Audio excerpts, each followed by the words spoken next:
जी जनाब, आमर दिलशाद साहब आपको इस हेलीपैड का मकसद बताएंगे। ये यहाँ पे सामने चेक पोस्ट बनी हुई है। आर्मी के जितने भी हेलीकॉप्टर हैं, जितने भी ऑफिशियल्स हैं, वो यहाँ पे आके लैंडिंग करते हैं। सामने रनवे नज़र आ रहा है आपको, ये हेलीपैड है। और ये जनाब चौधरी बिलाल जट साहब ठीक उसी जगह पे लैंडिंग की है उन्होंने, जहाँ पे हेलीकॉप्टर उतरता है वहाँ पे उतरे हैं। ये इलाका चोलिस्तान का सारा ये जी सर, जी चोलिस्तान का इलाका। अब ये सारा एरिया चोलिस्तान का है। अब ये जो है आहिस्ता आहिस्ता कुछ इलाके आबाद हो रहे हैं। जब यहाँ पे आते हैं आर्मी के लोग तब से यहाँ से तकरीबन काफ़ी दूर तक और इस तरफ जो रोड है बंद होती है, ट्रैफिक के लिए बंद होती है। यहाँ पे आर्मी मोड़ से बने हुए यहाँ पे मोहम्मद साहब जनाब बिलाल जट साहब, ये वहाँ पे सामने कैमरा ज़रा उधर करें ना अमर भाई जी। अब वापसी कैमरा जो है ना वो सदर साहब की तरफ करें।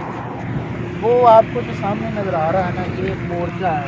यहाँ पे वक्फे वक्फे पे फासले पे जो है आर्मी वालों ने मोर्चे बनाए हुए हैं। मोर्चा जो जी वो सामने जो है वो भी मोर्चा है। ये मोर्चे ना उत्ते बनाए ने उत्ते वो बनाए ने गार्डर या ये बिल्कुल चबूतरे जे बनाए ने। ਇਹਦੇ ਅੰਦਰ ਬਕਾਇਦਾ ਇੱਕ ਕਮਰਾ ਜਿਹਾ ਵੀ ਹੈ। अच्छा थल्ले मिट्टी दे विच ਇਹ ਮਿੱਟੀ ਦੇ ਵਿੱਚ ਪ੍ਰੋਪਰ ਪੱਕਾ ਫਰਸ਼ ਵਾਲਾ ਕਮਰਾ ਹੈ। अच्छा ਠੀਕ ਹੈ, ਜਦੋਂ ਹੁੰਦਾ ਨਾ ਉਹਦੇ ਜੰਗ ਦੇ ਹਾਲਾਤ ਦੇ ਵਿੱਚ ਉਸ ਮੋਰਚਿਆਂ ਦੇ ਵਿੱਚ ਇਹਦੇ ਅੰਦਰ ਵੜ ਜਾਂਦੇ ਨੇ ਨਾ, ਉਹਨਾਂ ਦੇ ਵਿੱਚੋਂ ਦੀ ਸੁਰਾਖ ਸਾਹਮਣੇ ਨਿਕਲ ਆ। ਹੁਣ ਜਿਹੜਾ ਉਹ ਇਧਰਲੀ ਸਾਈਡ ਤੇ ਇੱਕ ਸਾਈਡ ਤੇ ਉਹ ਚਬੂਤਰਾ ਜਾਂ ਦਰਵਾਜ਼ਾ ਜਾਂ ਹੋ ਗਿਆ, ਤੇ ਜੇ ਦੇਖਣਾ ਤੇ ਇੱਥੋਂ ਲੈ ਚੱਲਨੇ ਤਾਂ ਬਣਾ ला सेल्फी। हम साहब यहाँ पे जो ना वो छावनी भी है आर्मी की, लेकिन यहाँ पे जो उनका आने का मकसद वो क्या है जो यहाँ पे ब्रिगेडियर कराते हैं? जी उसको हम बाद में एलेबोरेट करेंगे, क्योंकि जो है ना आर्मी वालों के कामों में दखल अंदाजी नहीं करनी चाहिए। बुजुर्ग भी यही कहते हैं, अहले नज़र भी यही कहते हैं, अहले दानिश भी यही कहते हैं कि बड़ों का काम बड़ों को ही करते रहना चाहिए। उनका काम जो है ना जनाब ये मरकजी सदर अंजुमन तलबा इस्लाम मौज़म शहजाद शाही साहब चोलिस्तान को एंजॉय करते हुए, उनके साथ बिलाल जट साहब और इनके साथ हामिद साहब हैं।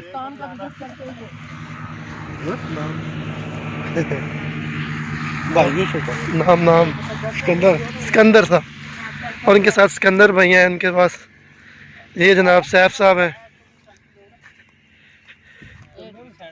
अपना साढ़े हो चुके की गल है तकरीबन ये हैगी 65 ਦੇ ਅਰਾਊਂਡ ਅਬਾਊਟ 65 70 ਦੇ ਇਸ ਏਰੀਆ 'ਚ ਆਪਣਾ ਪੂਰਾ ਦਰਿਆ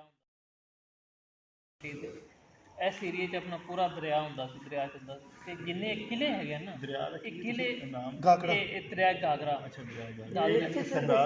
ਆ ਪੂਰਾ ਆਪਣਾ ਕਿੱਥੇ ਬੈਠੇ ਗਏ ਆਪਾਂ ਇੱਥੇ ਦਰਿਆ ਵੀ ਮੈਂ ਸੁਣਿਆ ਵੀ ਜਿਹੜੇ ਯਾਨੀ ਕਿ ਕਿਲੇ ਬਣੇ ਨੇ ਦਰਿਆ ਦੇ ਕਿਨਾਰੇ। ਹਾਂਜੀ ਬਿਲਕੁਲ ਤੁਸੀਂ ਠੀਕ ਸੁਣਿਆ ਹੈਗਾ। ਜਿੰਨੇ ਵੀ ਕਿਲੇ ਹੁੰਦੇ ਨੇ ਨਾ, ਕਿਲੇ ਦਰਿਆ ਦੇ ਕਿਨਾਰਿਆਂ ਤੇ ਹੈਗੇ ਨੇ। ਆਹ ਕਿਲਾ ਹੈਗਾ ਸੀ, ਇਹ ਬਿਲਕੁਲ ਦਰਿਆ ਦੇ ਕਿਨਾਰੇ ਸੀ। ਅਗਲਾ ਕਿਲਾ ਉਹ ਵੀ ਦਰਿਆ ਦੇ ਕਿਨਾਰੇ। ਇਹ ਕਿਲਾ ਹੈਗਾ ਸੀ, ਇਹ ਕਿਲਾ ਫਲੋੜਾ ਦਾ ਕਿਲੇ ਦੇ ਨਾਮ ਤੋਂ ਮਸ਼ਹੂਰ ਹੈ, ਕਿਲਾ ਫਲੋੜਾ। ਠੀਕ ਹੈ, ਇੱਥੇ ਹੁੰਦਾ ਸੀ ਸ਼ਹਿਜ਼ਾਦਾ ਅਬਾਸ, ਉਹਦਾ ਨਾਮ ਤੋਂ ਥੋੜਾ ਉਸੇ ਦੇ ਨਾਮ ਤੇ ਫਿਰ ਫੋਰਟ ਕਿਲੇ ਦਾ ਨਾਮ ਤੇ ਅਬਾਸ ਸ਼ਹਿਰ ਦਾ ਉਹਨਾਂ ਨਾਂ ਤੋਂ ਪਾ ਕੇ ਫੋਰਟ ਅਬਾਸ ਉਹਦੇ ਨਾਮ ਤੋਂ ਫਿਰ ਰੱਖਿਆ ਗਿਆ। ठीक हो गया।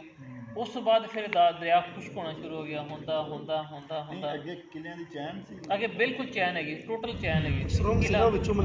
ਇਹ ਸਾਰਿਆਂ ਨੂੰ ਬਿਲਕੁਲ ਨਾ ਇੱਥੇ ਹੈ ਕਿ ਥੋੜਾ ਜਿਹਾ ਲੱਭਦਾ ਹੈਗਾ ਜਾਮਗੜ ਹੈ ਨਹੀਂ ਕਿ ਬੈਕਅਪ ਤੇ ਜਾਮਗੜ ਤੇ ਤਾਂ ਥੋੜੀ ਸਟੈਟਿਸਟਿਕ ਨਹੀਂ ਆਪਣੇ ਗੱਲ ਇਹ ਆਪਣਾ ਕਿਹੜਾ ਹੈਗਾ 86 मोड़ के पास मीरगढ़ स्टार्ट है करीब तो 35 राउंड अबाउट मेरे 25 ਦੇ ਰਾਉਂਡ ਅਬਾउट है मीरगढ़। मीरगढ़ ਦੇ ਅੱਗੇ ਹੈਗਾ ਜਾਮਗੜ, ਕਿਹੜੀ ਮਿਡ ਪੁਆਇੰਟ ਬਣਾਇਆ ਜੀਪ ਰੈਲੀ ਦਾ ਇਹਨਾਂ ਨੇ, ਉਹ ਜਾਮਗੜ ਹੈਗਾ। ਜਾਮਗੜ ਤੋਂ ਅੱਗੇ ਹੈਗਾ ਆਪਣਾ ਮਰੋਟ, ਕਿਲਾ ਮਰੋਟ। ਮਰੋੜ ਤੋਂ ਬਾਅਦ ਇੱਕ ਹੋਰ ਹੈਗਾ, ਉਹ ਮੇਰੇ ਜ਼ਿਹਨ 'ਚ ਨਾਂ ਨਿਕਲਿਆ, ਉਹ ਨਾਂ ਸੌਖਾ ਹੀ ਹੈ ਲੇਕਿਨ ਇਸ ਟਾਈਮ ਸਕਿਪ ਹੋ ਚੁੱਕਿਆ। ਉਸ ਤੋਂ ਅੱਗੇ ਫਿਰ ਆਪਣਾ ਕਿਲਾ ਦਰਾਵੜ ਹੈਗਾ। ਠੀਕ ਹੈ ਨਾ, ਇਹ ਬਿਲਕੁਲ ਇੱਕੋ ਚੈਨ ਹੈਗੇ।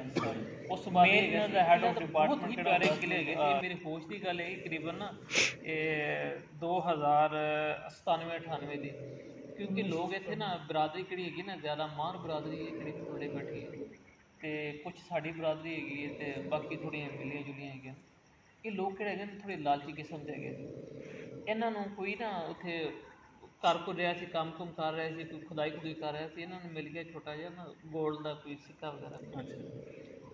ਇਹ ਹੈਗੀ ਸੀ ਜਦੋਂ ਮੈਂ ਕੋਈ ਦੇਖਿਆ ਨਾ ਤਕਰੀਬਨ 18-20 ਸਾਲ ਪਹਿਲੇ ਦੀ ਗੱਲ ਹੈ, 20-22 ਸਾਲ।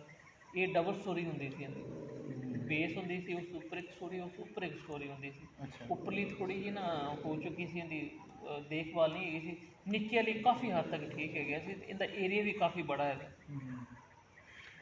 ਉਸ ਤੋਂ ਬਾਅਦ ਇਹਨਾਂ ਲੋਕਾਂ ਨੂੰ ਜਦੋਂ ਇਹ ਪਤਾ ਚੱਲਿਆ ਨਾ, ਉਹ ਭਾਈ ਉਹਨਾਂ ਰੱਬੇ ਰੁੱਬੇ ਲੈ ਕੇ ਤੇ ਉਹਨਾਂ ਨੇ ਖੁਦਾਈ ਸ਼ੁਰੂ ਕਰਤੀ। ਫਿਰ ਲੋਕਾਂ ਨੂੰ ਥੋੜ੍ਹੀ ਥੋੜ੍ਹੀ ਚੀਜ਼ਾਂ ਮਿਲੀਆਂ। ਉਹਨਾਂ ਨੇ ਕਿਹਾ ਭਾਈ ਇਹ ਕੀ ਹੁੰਦਾ, ਇੱਥੇ ਖਜ਼ਾਨਾ ਮਿਲ ਰਿਹਾ ਹੈਗਾ।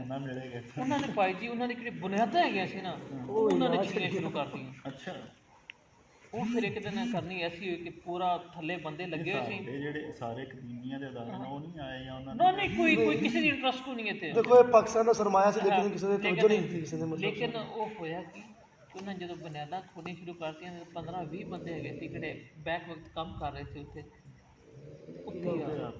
ਅੱਛਾ, ਕਿਲਾ ਦਰਾਵੜ ਹੀ ਸਿਰਫ ਬਚਿਆ, ਬਾਕੀ ਸਾਰੇ ਉਹ ਵੀ ਕਿਲਾ ਦਰਾਵੜ ਆਪਾਂ ਕਹਿ ਸਕਦੇ ਹਾਂ ਕਿ ਤਕਰੀਬਨ ਨਾ 50 ਵੀ ਨਹੀਂ ਹੈਗਾ ਇਸ ਟਾਈਮ। ਅੱਛਾ, ਠੀਕ ਹੋ ਗਿਆ ਨਾ, ਉਹਨੂੰ ਦੁਬਾਰਾ ਰਿਪੇਅਰ ਕਰ ਰਹੇ ਨੇ, ਥੋੜਾ ਜਿਹਾ ਨਾ ਕਰ ਰਹੇ ਨੇ।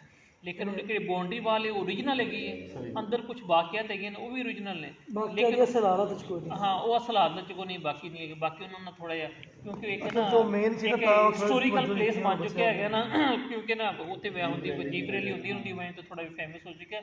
ਆਪਣੇ ਅੰਬੀਆ ਕਰਾਮ ਦੀਆਂ ਕਾਫੀ ਮੁਬਾਰਕ ਜਿਹੜੀਆਂ ਹੈਗੀਆਂ ਨੇ ਉੱਥੇ ਹੈਗੀਆਂ। 5 ਮਜ਼ਾਰ ਨੇ ਤੇ ਸਾਈ ਸਾਹਿਬ ਤਕਰੀਬਨ ਨਾ ਤੁਸੀਂ ਵੇਖੋ ਵੀ ਗੱਡੀ ਤੋਂ ਲੈ ਕੇ ਨਾ, ਗੱਡੀ ਤੋਂ ਲੈ ਕੇ ਇੱਥੇ ਤੱਕ ਐਡੀ ਲੰਬੀ ਕਬਰ ਹੈ, ਇੱਕ ਐਡੀ ਲੰਬੀ ਆਪਣੇ ਅੰਬੀਆ ਕਰਾਮ ਦੀ ਹੈਗੀ।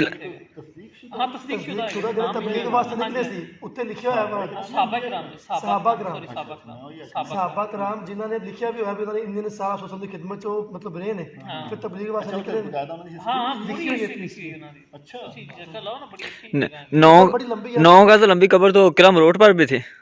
और किला मरोड़ की बहुत बड़ी कब्र है, 9 गज भी है। 9 गज लंबी कब्र सारी इधर भी है। डेढ़ मतलब लंबे साल की सिस्टम मतलब बेहतर जा ਲੇਕਿਨ ਹੋਇਆ, ਲੇਕਿਨ ਸਭ ਤੋਂ ਪੁਰਾਣਾ ਉਹ ਹੈਗਾ ਉਹਨਾਂ ਦੀ। ਫਿਰ ਉਸ ਦੌਰ 'ਚ ਉਹ ਲੋਕ ਕਿਹੜੇ ਹੈਗੇ ਸੀ ਨਾ, ਕਿਹੜੇ ਬਾਦਸ਼ਾਹ ਹੈਗੇ ਸੀ, ਸਾਫਦਾਰ ਉਹਨਾਂ ਕੋਲ ਆਣੇ, ਫਿਰ ਉਹ ਪੂਰੀ ਚੈਨ ਹੁੰਦੀ ਸੀ ਇੱਥੇ ਉਹਨਾਂ ਨੇ ਆਣਾ। ਫਿਰ ਉਸੇ ਦੌਰ 'ਚ ਮੇਰੇ ਖਿਆਲ ਨਾਲ ਕੋਈ ਵਫਾਤ ਪਾਈ ਹੋਣੀ ਉਹਨਾਂ ਨੇ, ਫਿਰ ਉੱਥੇ ਕਿਲੇ ਦੇ ਨਾਲ ਹੀ ਫਿਰ ਉਹਨਾਂ ਨੂੰ ਦਫਨਾਇਆ ਗਿਆ ਹੈਗਾ ਉੱਥੇ। ਕਬਰ ਜਿਹੜੀ ਲੌਂਗ ਹੈ ਉਹਦਾ ਹੋਣ ਦਾ ਇਹ ਮਤਲਬ ਨਹੀਂ ਕਿ ਕੱਦ ਦਿੱਤਣਾ, ਉਦੋਂ ਨੇ ਤਰੀਕਾ ਕਰ ਇਹ ਹੁੰਦਾ ਸੀ ਕਿ ਜਿਹੜਾ ਜੰਗਜੂ ਹੁੰਦਾ ਸੀ ਨਾ, ਸਾਹਬਾ ਸੀ ਜਾਂ ਕੋਈ ਵੀ ਜੰਗਜੂ, ਉਹਦਾ ਸਾਰਾ ਸਮਾਨ ਉਹਦੇ ਨਾਲ ਦਫਨ ਹੁੰਦਾ ਸੀ। यानी कि उस हिसाब से उन्होंने कब्र का ना मतलब काफी लेंथ कबर थी ना बड़ी। हड़प्पे म्यूजियम चले जाओ ना तो 60 गज की कबर रखनी तकरीबन, तुसी उथों लैके अपने जितना है ना विच इतनी कबर आ। सब ठीक है।